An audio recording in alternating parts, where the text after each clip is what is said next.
बिस्मिल्लाहिर्रहमानिर्रहीम। रब्बि इश्रह ली सदरी व यस्सिर ली अमरी व अहलुल उक़दतम मिन लिसानी यफ़क़हू क़ौली। अस्सलामु अलैकुम students of FSc pre medical. आप लोगों के साथ आज हम डिस्कस करने वाले हैं आप लोगों की बायोलॉजी फर्स्ट ईयर का चैप्टर नंबर 5। और इस चैप्टर नंबर 5 का जो इंट्रोडक्शन है या नेम है, कैप्शन है, this is variety of life. बहुत सिंपल सा वर्ड है वैरायटी, लेकिन इससे मुराद हमारे पास क्या हो सकती है, इसकी मिस इसको समझने के लिए बहुत कॉमन एग्जांपल ये है कि आप अपनी मदर के साथ अगर किसी कपड़े की दुकान पे जाते हैं तो आप उससे कहते हैं जनाब कि आप हमें कोई 20-25 टाइप्स के कपड़े दिखा दो।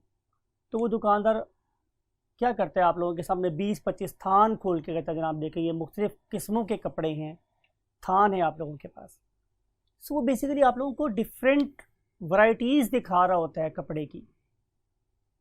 तो अल्लाह रब्बुल इज़्ज़त कितनी किस्म की वैरायटी ऑफ लाइफ अब तक क्रिएट कर चुका है, उनमें से बहुत से अभी क्रिएट होनी हैं और बहुत से ऐसे थे जो कभी पास्ट में एग्जिस्ट करते थे और अब दुनिया में से एक्सटिंक्ट हो गए हैं या ख़त्म हो गए हैं। इन्हीं टॉपिक्स के ऊपर यानी कि वैरायटी ऑफ लाइफ के ऊपर हम डिस्कशन करेंगे।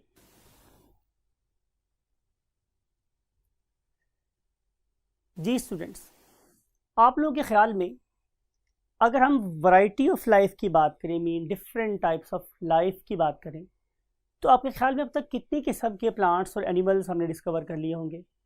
तो आंसर ये है कि about 1.5 million types of animals हमने डिस्कवर कर लिए हैं अब तक, और अबाउट 500,000 टाइप्स के हमने प्लांट डिस्कवर कर लिए। और आपका क्या ख्याल है कि अब मज़ीद किसी किस्म की लाइफ डिस्कवर होने का चांस नहीं है? तो आंसर इज नो। हर दफ़ा जब हम किसी घने जंगल में डिफरेंट टाइप्स के ऑर्गेनिजम्स को स्टडी करने के लिए जाते हैं तो हमारी मुलाकात एक नई प्लांट स्पीशीज़ से हो जाती है। फिर उसके बाद स्टूडेंट्स बात यह है कि अब हमारे पास नई नई टेक्नोलॉजीज़ आ गई हैं। फॉर एग्ज़ाम्पल कि अब हम बहुत छोटी सी सबमरीन बना के समंदर की उन गहराइयों में उतर सकते हैं जहाँ रोशनी भी दाखिल होते हुए घबराती। जब हम इतनी डार्क एरिया में जाते हैं तो हमें वहाँ से अगेन मुख्तलिफ किस्म के एनिमल्स हम लोगों को मिल जाते हैं। तो ये जो वैरायटी ऑफ लाइफ है इसका कभी फुल स्टॉप नहीं लगता, हमेशा कॉमा लगता है और हमारे पास एक नई वैरायटी उसमें ऐड होती जाती है और हम कॉमा लगाते चले जाते हैं। मैं कहना ये चाह रहा हूँ कि हमारे पास वैरायटी ऑफ लाइफ बढ़ती ही चली जा रही। इसका मतलब ये है कि जो टेक्सोनोमिस्ट है हमारे पास, जिसका जॉब ये है कि वो बेसिकली इन ऑर्गेनिजम्स को पकड़ के किसी ख़ास सिस्टमेटिक वे में तरतीब के साथ ऑर्गेनाइज कर ले, ज़ाहिर है उसकी जॉब और हेक्टिक होती चली जा रही। आई इन फीचर्स को कि आखिर जो डिफरेंट किस्म के टेक्सोनोमिस्ट्स हैं वही चीज़ों को कैसे अरेंज करते हैं, we move to the white board. जी students, you know very well कि हम पहला टॉपिक डिस्कस कर चुके हैं जिसका नाम था स्टूडेंट्स क्या, what is the meaning of variety. तो हमने कपड़े की दुकान में मुख्तलिफ़ किस्म के थानों से इसकी एग्जाम्पल ली कि मुख्तलिफ़ किस्म के थान कपड़ों के in the terms of design, in the terms of texture, in the terms of quality, in the terms of thickness and thinness of the clothes, हम ये वैरायटी देख सकते हैं कपड़ों की। और हम डिस्कस कर चुके हैं कि कितनी ज़्यादा जो प्लांट स्पीशीज़ हैं और एनिमल स्पीशीज़ हैं वो अब तक हम लोग डिस्कवर कर चुके हैं। तो हम ये भी डिस्कवर कर चुके हैं कि आखिर क्लासिफिकेशन की ज़रूरत क्या है। तो मैंने इसका जवाब आपको ये दिया है कि जब भी हम किसी नए हैबिटेट में जाते हैं, नई जगह पे जाते हैं, तो वहाँ पे हमारा सामना नई किस्म की स्पीशीज से हो जाता है। तो हमें उस पर्पस के लिए एक सिस्टम को डिवाइस करने की ज़रूरत है जिसमें हम लोग ऑर्गेनिजम्स को क्या कर सकते हो, ग्रुप अप कर सकते हो। मिसाल के तौर पे ऑल ह्यूमंस वो एक ग्रुप है, ऑल लायंस ये एक ग्रुप है, ऑल जिराफ्स ये एक और ग्रुप है, सिमिलरली ऑल रोजेस ये एक ग्रुप है, एंड ऑल केशिया प्लांट्स ये एक और ग्रुप है। तो हमारे पास मुख्तलिफ किस्म के ग्रुप्स हैं। आमतौर पर हम यही करते हैं कि हम सिमिलर चीज़ों को एक जगह पे इकट्ठी कर देते हैं और जो चीज़ें डिफरेंट होती हैं उन्हें हम एक दूसरी कैटेगरी में प्लेस कर देते हैं। मिसाल के तौर पे अगर आपके घर में एक कपड़ों वाली अलमारी है तो आप उसमें ये कैटेगराइज कर सकते हैं कि यहाँ पे आप बड़े बंदों के कपड़े हैंग कर दें और यहाँ पे आप लोग मिसाल के ख़वातीन के कपड़े हैंग कर दें, यहाँ पे आप किसी छोटे बच्चे के कपड़े हैंग कर दें और यहाँ पे किसी बड़े बच्चे के कपड़े हैंग कर दें। तो आप लोग डिवाइड कर सकते हैं चेम्बर्स ऑफ द अलमारा। किस पर्पज़ के लिए? अपनी ईज़ के लिए, कि आपको जो कपड़ा ढूंढना हो वो आप सिर्फ उसी स्लॉट में जाके उसी खाने में जाके ढूंढ सकते हैं। ये वाला काम हम टेक्सोनोमिस्ट भी कर रहे हैं, हम ऑर्गेनिजम्स को क्लासीफाई कर रहे हैं, ग्रुप अप कर रहे हैं। उसको चले हम ऐसे समझते हैं कि मेरे पास डिफरेंट किस्म के कबर्ड्स थे मेरी रिसर्च लैब में, तो मैंने क्या किया कि मैंने जितने मैमल्स थे उनको एक कबर्ड में रख दिया, राइट। बर्ड्स को मैंने एक कबर्ड में रख दिया, राइट। सिमिलरली मैंने एम्फीबियंस को एक ग्रुप में रख दिया, रेप्टाइल्स को एक अलमारा में रख दिया और फिशेस के लिए मैंने एक सेपरेट कबर्ड बना ली, राइट। इसका मतलब ये हुआ कि मैं ऑर्गेनिज्म को ग्रुप अप कर सकता हूँ on the basis of their external appearance. मैं देख सकता हूँ कि ये सारी फिशेज हैं, मैं एक ग्रुप में रख दिया, ये सारे बर्ड्स हैं क्योंकि इनके फैदर्स हैं तो मैं इनको एक ग्रुप में रख दिया। तो मैं ऑर्गेनिजम्स को on the basis of similarities क्या कर सकता हूँ? ग्रुप अप कर सकता हूँ। लेकिन क्या हो कि अगर मैंने एक ही ऑर्गेनिज्म के अंदर वैरायटी फाइंड करनी हो तो जाहिर है मैं उनको ग्रुप अप कर सकता हूँ, may be on the basis of their height, may be on the basis of number of leaves, may be on the basis of number of dents on the margins of leaf, may be on the shape of leaf. इसे हम क्या बोलते हैं? इसे हम बोलते हैं basis of classification. और जो डिस्कशन में आप लोगों से अभी की उसे हम बोलते हैं मॉर्फोलॉजिकल बेसिस ऑफ क्लासिफिकेशन। अब मॉर्फोलॉजी क्या है? Study of external appearance of the organism. मिसाल के तौर पे जितने टेट्रापॉड्स हैं उन सबकी 4 टांगें हैं, तो मैं सारे 4 टांगों वाले ऑर्गेनिजम्स को एक जगह पे ग्रुप कर दूंगा। तो मैंने क्या देखी? 4 टांगे मैंने स्टडी की उनकी मॉर्फोलॉजी। तो पहली बेस है मॉर्फोलॉजिकल बेसिस ऑफ क्लासिफिकेशन। लेकिन हमें ये पता चला कि बहुत दफ़ा ऐसा हुआ कि ऑर्गेनिजम्स को हमने एक मॉर्फोलॉजिकल बेस पे ग्रुप अप तो कर दिया, लेकिन बाद में पता चला कि दे आर नॉट रिलेटेड, उनका आपस में कोई ताल्लुक ही नहीं है। तो फिर हम लोगों को एक मोर लॉजिकल बेस ढूंढनी थी। किस चीज़ की? क्लासिफिकेशन। तो हमने जो बेस ढूंढी वो क्या थी? Evolutionary basis of classification. इससे मुराद मेरे पास क्या है कि मैं 2 ऑर्गेनिजम्स का आपस में रिलेशन स्टडी करूं। अगर 2 ऑर्गेनिज्म मॉर्फोलॉजिकली क्लोज हैं तो मैं उन्हें एक दूसरे के करीब रख दूं, और अगर वो मॉर्फोलॉजिकली दूर दूर हैं तो मैं उन्हें डिस्टेंट ग्रुप में रख दूं। तो इसे हम बोलते हैं what? Evolutionary biological basis of classification. लेकिन हमारा मसला इससे भी हल नहीं हुआ। चीज़ों को रिलेट करने की ख्वाहिश के बावजूद हम लोग बाज़ औक़ात 2 अनरिलेटेड चीज़ों को जोड़ के बैठ गए। तो हम लोगों ने क्या किया? हम लोगों ने प्रीवियस नॉलेज पर इत्तफाक नहीं किया, बल्कि हम लोग रिसर्च करते रहे और उसके लिए हम लोग अपनी लेटेस्ट ब्रांचेस को यूज़ किया। फॉर एग्जांपल कि हम जेनेटिक्स यूज़ कर सकते हैं। इस पर्पज़ के लिए हम इस्तेमाल कर सकते हैं किस चीज़ को? फॉर एग्जांपल डीएनए सीक्वेंसिंग को यूज़ कर सकते हैं। हम लोग बायोकेमिस्ट्री को यूज़ कर सकते हैं। हम उनके प्रोटीन के क्रॉस मैचेस के देख सकते हैं। ये सारी की सारी लेटेस्ट टूल्स इस्तेमाल करने के बाद हम लोग अब ऑर्गेनिजम्स को किसी ख़ास कैस्केड में, किसी ख़ास लड़ी में परोने के काबिल हो गए।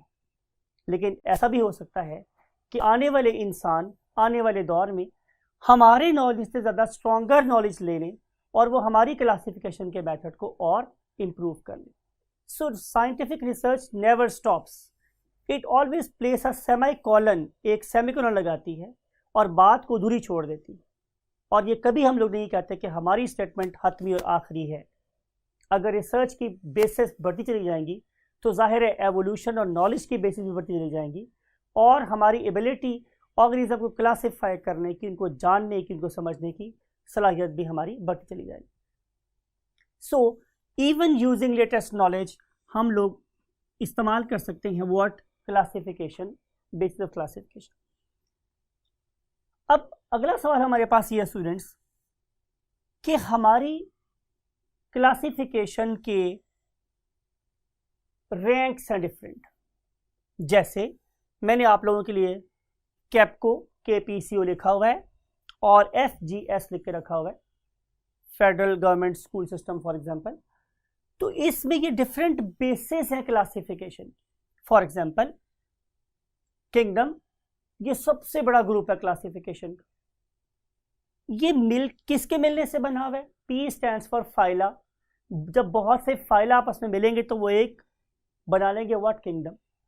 और अगर मैं एक फाइलम को देखूं तो वो बहुत सी क्लासेस के मिलने से बना हुआ है, और बहुत सी क्लासेस बहुत से ऑर्डर के मिलने से बनी है, और बहुत से ऑर्डर्स बहुत सी फैमिलीज के मिलने से बने हुए हैं, और फैमिलीज जीनस के मिलने से बनी हुई हैं, और फिर डिफरेंट जेनरा डिफरेंट स्पीशीज के मिलने से बने होते हैं। तो ये मेरे पास रैंक है किसका? क्लासिफिकेशन का। जैसे आर्मी में भी रैंक होते हैं, कोई हमारे पास सिंपल प्यादा है, कोई सिपाही है, कोई हमारे पास फॉर एग्जांपल कैप्टन है, तो कोई मेजर है, कोई कर्नल है, blah blah whatever is the ascending order. इसका मतलब है कि आर्मी वाले केस में जो सबसे लो रैंक है शायद वो सिपाही का है। तो हमारी क्लासिफिकेशन के अंदर जो सबसे लोअर रैंक है वो क्या है? Answer is species. So species is the lowest, सबसे नीचे वाला क्या है? Rank of taxonomy.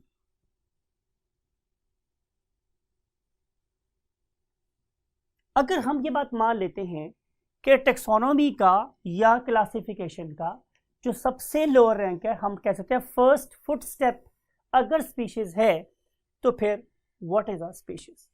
इसका मतलब यह है कि अब हम लोग इस पॉइंट पर हैं कि हम डिफाइन करना चाह रहे हैं स्पीशीज को। So let's start with the definition of species.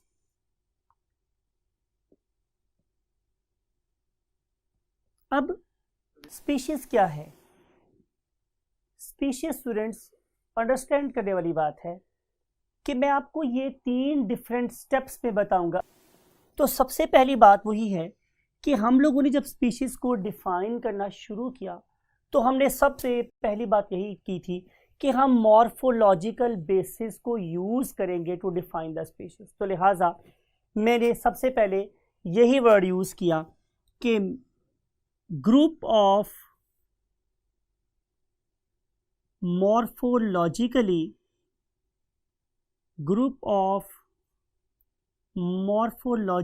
Related organisms, group of morphologically related organism. इसका मतलब ये है कि ये एक कंपाउंड वर्ड है। जैसे मैं वर्ड यूज कर रहा हूं कॉम, जब मैंने वर्ड यूज किया पाकिस्तानी कॉम, तो इसका क्या मतलब है? एक इंडिविजुअल नहीं है, ये वर्ड एक है जो पूरी 16 करोड़ आवाम को रिप्रेजेंट कर। तो same is a case species, कि स्पीशीज भी एक कंपाउंड वर्ड है जो तमाम एक जैसे ऑर्गेनिजम्स को रिप्रेजेंट कर। So group of morphologically related organisms. और व्हेनेवर आई से मॉर्फोलॉजिकली रिलेटेड, तो इसका मतलब ये है कि ये आपस में मिलते जुलते 100% सेम नहीं है। मिसाल के तौर पे अगर आप एक लड़के और लड़की को देख रहे हैं तो ये देखने में ऑलमोस्ट एक जैसे हैं, but still the differences are there. Therefore हमने वर्ड यूज किया मॉर्फोलॉजिकली रिलेटेड। अब लॉइन और लाइनस रिलेटेड हैं, बिल्कुल सेम नहीं है, राइट? तो हमने वर्ड यूज किया group of morphologically related organisms. फिर हमने ये देखा स्टूडेंट्स, कॉमा लगा लेते हैं यहाँ पे या सेमीकोलन लगा लेते हैं आप लोगों के लिए, और बात को आगे लेके चलते हैं कि these are species as group of morphologically related organism. लेकिन मैंने ये देखा स्टूडेंट्स कि बहुत से ऐसे ऑर्गेनिजम्स हैं जो शक्ल में एक जैसे हैं, लेकिन वो एक अगला बड़ा इंपॉर्टेंट काम नहीं कर रहे। वो क्या? कि वो इंटरब्रीड नहीं कर रहे नेचर में, तो मैंने स्पीशीज को बनाने के लिए एक नया स्टैंडर्ड ऐड कर दिया। वो क्या था? Group of morphological related organisms that can interbreed,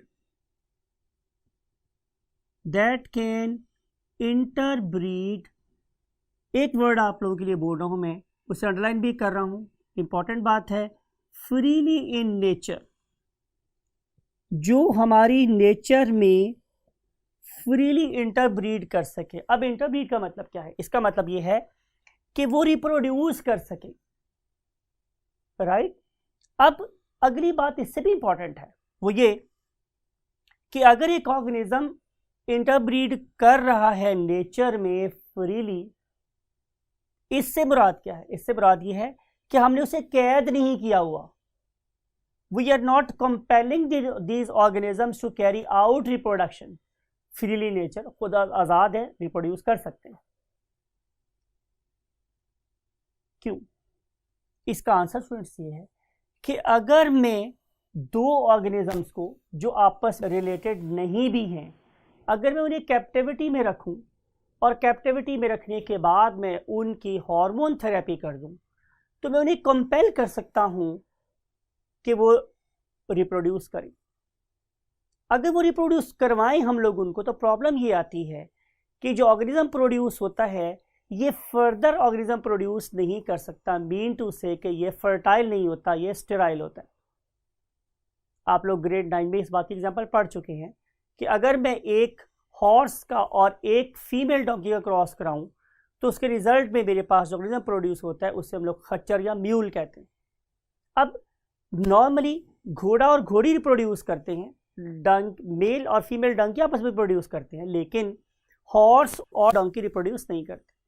but we can do it in captivity. मैं इनको कैद करता हूँ और कैद करने के बाद उनकी हार्मोन थेरेपी करता हूँ और मैंने मजबूर कर देता हूँ कि वो रिप्रोड्यूस करें, तो उसके रिजल्ट में जो ऑर्गेनिज्म प्रोड्यूस हो रहा है वो कैसा है? इनफर्टाइल और स्टेराइल।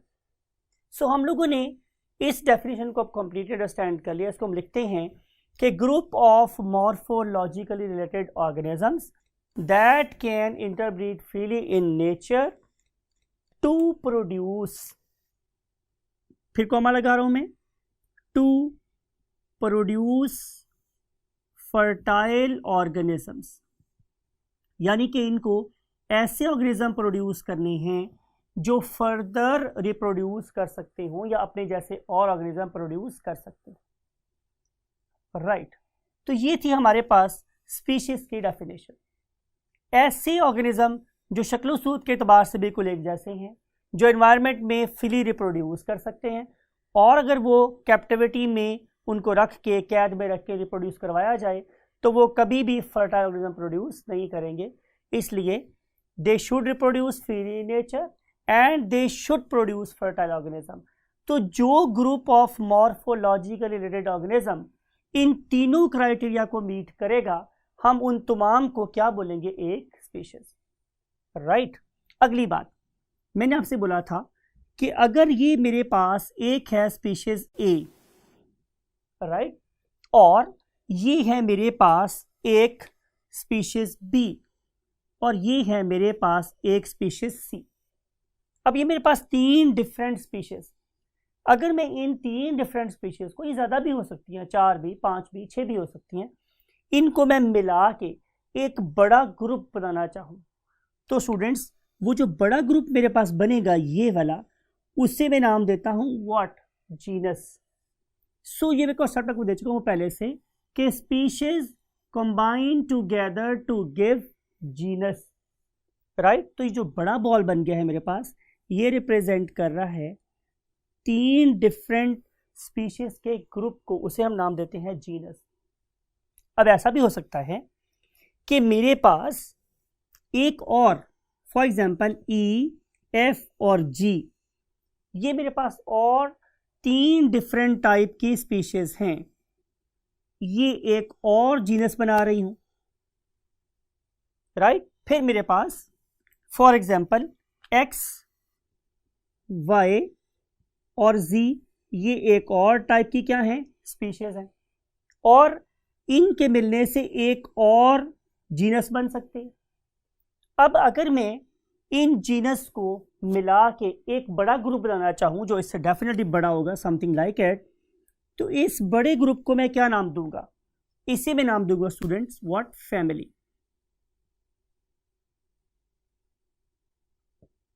तो हमें पता चल गया कि स्पीशीज कंबाइन होकर जीनस बनाएंगी और डिफरेंट किस्म के जेंडरा कंबाइन होके क्या बना लेंगे? फैमिली। इसी तरीके से फैमिलीज कंबाइन होके ऑर्डर, ऑर्डर्स कंबाइन होके क्लास, क्लास कंबाइन होके फाइलम, और डिफरेंट फाइला कंबाइन होके क्या बनाएंगे? किंगडम्स। राइट। तो इस पर्टिकुलर चीज को अंडरस्टैंड करने के लिए हमने एक आप लोगों की बुक में एक एग्जांपल गिवन है, दैट इज रिगार्डिंग व्हाट? ज़्यामेज़। और ज़्यामेज़ क्या होता है स्टूडेंट्स? मकई। तो हम देखते हैं कि हम लोग अगर मकई का नॉमेनक्लेचर स्टडी करें, मकई के डिफरेंट जो रैंक्स हैं उसको स्टडी करें, तो वो क्या होगा? Let's move to the next half of the board. हम उसको स्टार्ट करेंगे स्टूडेंट ऐसे। Number 1 is kingdom, number 2 is phylum, phylum is also called as division, then class, then order, then family, then genus, and finally the species. Lowest rank, सबसे छोटा rank क्या था student? Species. Species से बड़ा genus, उससे बड़ा family, उससे बड़ा ऑर्डर, उससे बड़ा क्लास। तो जो हमारी मकई है उसका स्पेसिफिक नेम, जाती नाम क्या है? तो आंसर इज मेज, MAYS। राइट। इसकी जीनस क्या है? इसकी जीनस है स्टूडेंट्स जिया, ज़ियामेज़। राइट। और जो इसकी फैमिली है उसका नाम है पोएसी। इंपॉर्टेंट बात यह है स्टूडेंट्स कि आप लोगों ने इस पर्टिकुलर लेवल को याद रखना है, अंडरस्टैंड करना है। तो आप लोगों को आइडेंटिफाई करने हैं, आपको फाइंड करने हैं ये नेम CEAE। तो जिस वर्ड के एंड पर सफिक्स के तौर पे क्या आ जाता है? ए, समथिंग लाइक पोएसी, तो जो आप लोगों के एंड पे EAE के वर्ड कैटेगोरिकली आ रहे हैं, तो इसका मतलब यह है कि हम किसी उस रैंक की बात कर रहे हैं जो फैमिली को रिप्रेजेंट कर रहा है। इससे जो बड़ा रैंक है स्टूडेंट्स, वो मेरे पास है ऑर्डर। और जो ऑर्डर है उसको हम कैसे आइडेंटिफाई करेंगे? एल्स के साथ, समथिंग लाइक पोएल्स। तो जहां कहीं भी आप लोगों के पास एल्स का वर्ड आएगा, इसका मतलब है कि हम किसी ऑर्डर की बात कर रहे हैं। फिर उसके बाद आ जाती है स्टूडेंट्स मेरे पास व्हाट? क्लास। और जो इसकी क्लास है, और जो इसकी क्लास है स्टूडेंट्स, उसका नाम क्या है? Angiospermae, angiospermae. अब यहां पे आप लोगों ने फाइंड करना है सिर्फ ए और ई। यहां पे आपने CEAE देखा था और यहां पे आपने सिर्फ फाइंड करना है AE। तो ये जो मेरे पास ग्रुप है उसका नाम क्या है? एंजियोस्पर्मी। और इससे जो बड़ा ग्रुप है, जो डिवीजन है, उसका नाम है व्हाट? एंथोफाइटा, एंथोफाइटा। नेम इंडिकेट कर रहा है कि ये किसी फाइलम को रिप्रेजेंट कर रहा है, किसी बड़े ग्रुप को रिप्रेजेंट कर रहा है। और फाइनली जो मेरे पास किंगडम है उसका नाम है स्टूडेंट्स व्हाट? प्लांटे। तो ये कुछ इंफॉर्मेशन है जो हम आप लोगों के साथ शेयर करना चाह रहे थे रिगार्डिंग डिफरेंट लेवल्स और डिफरेंट रैंक्स ऑफ क्लासिफिकेशन। तो यहाँ पे आप लोगों का ये पहला टॉपिक खत्म हो रहा है और इसके बाद जो हमारा नेक्स्ट टॉपिक स्टार्ट हो रहा है उसका नाम है स्टूडेंट्स नॉमेनक्लेचर। नॉमेनक्लेचर।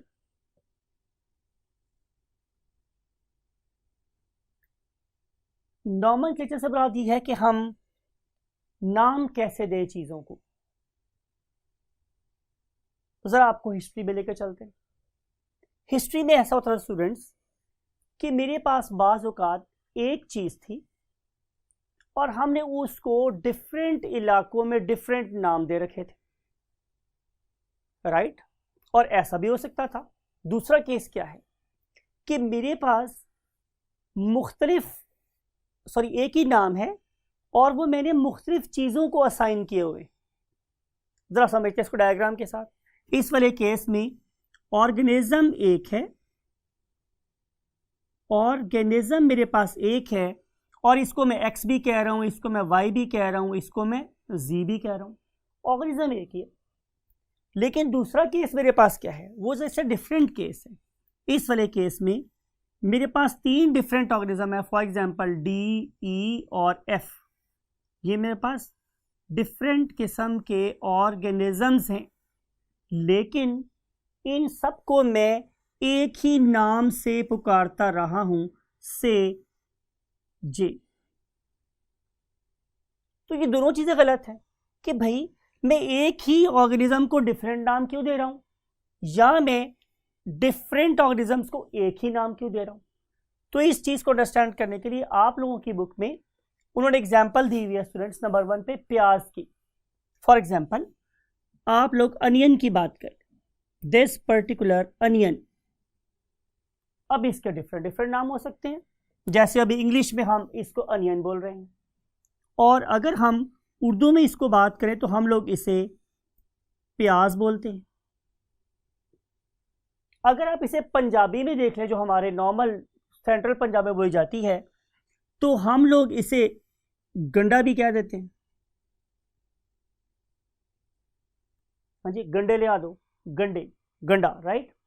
फिर इसके अलावा अगर आप लोग हमारे जनूबी पंजाब में चले जाएं, या उससे कुछ एरिया जो सिंध के साथ ओवरलैप करते हैं, तो वहां पे हम लोग इसे वसल भी बोलते हैं। और अगर आप अरेबिक लैंग्वेज में चले जाएं तो हम लोग इसे बसल भी बोलते हैं, राइट।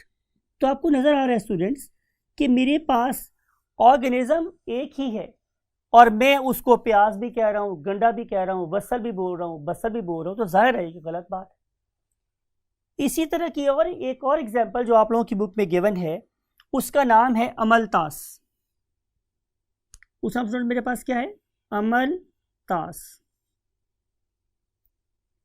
अब ये जो अमलतास है, इसके हम लोगों ने भी डिफरेंट डिफरेंट नाम रखे हुए हैं। जैसे वही बात है कि एक तो नाम मेरे पास ही हो गया कि मैंने इसे अमलतास कह दिया, राइट। इसके अलावा स्टूडेंट्स इसके और भी बहुत सारे नाम हैं। मिसाल के तौर पे अर्गवाद, अर्गवाद, ये भी जाहिर आपको समझ आ रही होगी कि ये हमारा कोई संस्कृत का नाम है, अर्गवाद।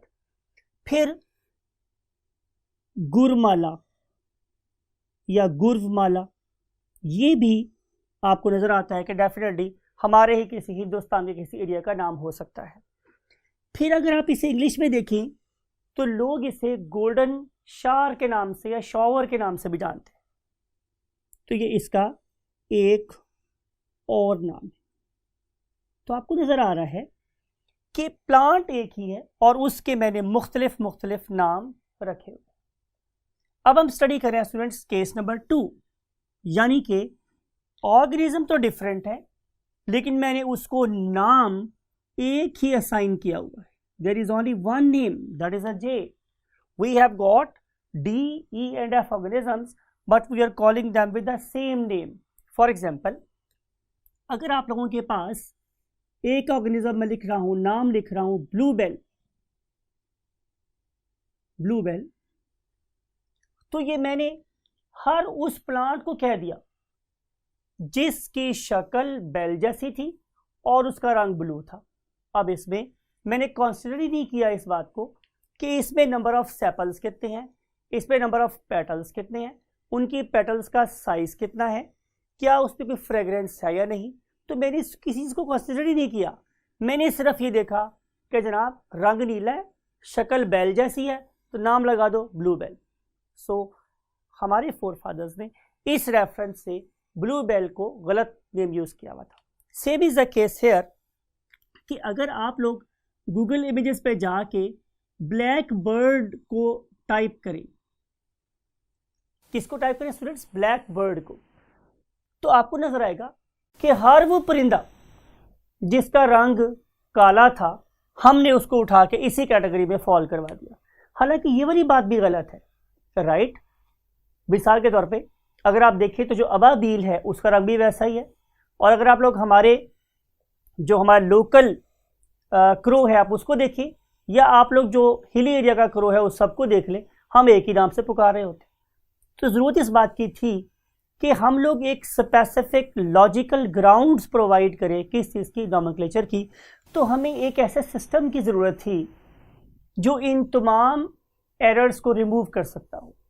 तो इस पर्पज़ के लिए जिस साइंटिस्ट ने हमारी हेल्प की उसका नाम था कार्लस लीनियस।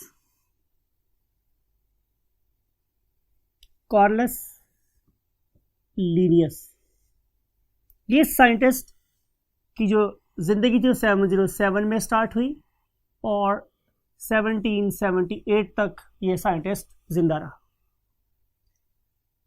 इस पर्टिकुलर ऑर्गेनिज्म का वर्क अब तक जिंदा है, गुजरे हुए काफी अर्सा हो गया इसको। इसने जो हमें मेथड दिया उस मेथड को हम नाम देते हैं students binomial nomenclature. Binomial nomenclature. अब इस नाम को हम ब्रेक करके देखते हैं। बाय का मतलब होता है स्टूडेंट्स टू, और नोमियल का मतलब होता है नेम्स या नामों वाला, और नोमेनक्लेचर का मतलब होता है नेमिंग मेथड, यानी कि एक नाम देने का ऐसा तरीका कि जिसमें हम किसी भी ऑर्गेनिज्म को दो नाम असाइन करते हैं, उसे हम बोलते हैं बायनोमियल नोमेनक्लेचर। इसने सबसे पहले हम लोगों को एक लिस्ट दी प्लांट्स के नेम्स की।